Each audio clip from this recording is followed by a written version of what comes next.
Faltam 120 dias para a primeira Igreja Batista de Manaus comemorar seus 120 anos no dia 5 de outubro de 2020.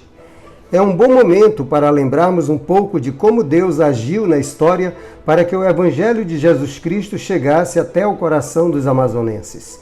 Outras iniciativas de pregação do Evangelho existiram na cidade de Manaus no final do século XIX, mas elas não permaneceram.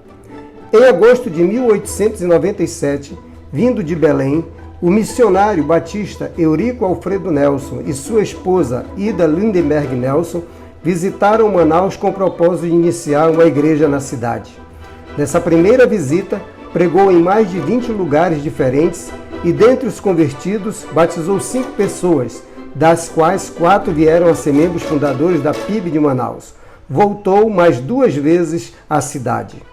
Finalmente, em junho, dia 4 de junho de 1900, o casal Nelson chegou a Manaus para fixar residência e dar continuidade ao trabalho que iniciara em 1897.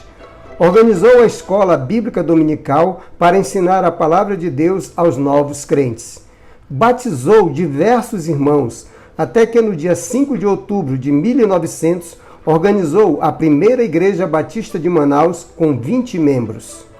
A ata de organização registra que Eurico Nelson foi eleito o primeiro pastor da igreja, o coronel Manuel Araújo como diácono e tesoureiro e o irmão Jesuíno Correia Filho como secretário.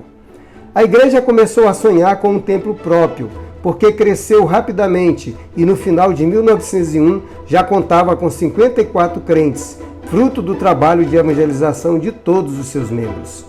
O primeiro estatuto da igreja como organização civil foi aprovado em 19 de maio de 1902 e posteriormente registrado em cartório. O sonho de uma nova sede foi realizado com a inauguração do templo próprio em 2 de agosto de 1903. A igreja realizava várias formas de evangelização nos lares e nas ruas, bem como no interior do Amazonas. Além disso, usava a imprensa como forma de divulgação de suas crenças. Primeiro, publicou o jornal O Evangelista. Depois, publicou o jornal O Evangelizador, cujos exemplares se encontram na Biblioteca Nacional, no Rio de Janeiro. Em agosto de 1906, o pastor Eurico Nelson foi para Santarém e assumiu como pastor da igreja José Manuel Cavalcante de Almeida Sobrinho, que realizou um trabalho de evangelização dinâmico com os membros mais jovens da igreja.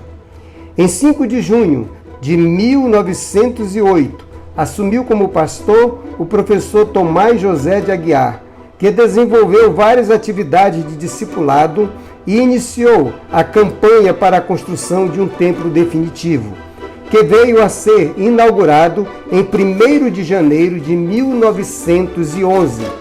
Infelizmente, depois da inauguração desse templo, o pastor Tomás adoeceu e veio a falecer em 14 de setembro de 1911. Então, o pastor Eurico Nelson voltou por 2 vezes a assumir o pastorado da igreja. Um pouco mais de história veremos em outra oportunidade. Até lá!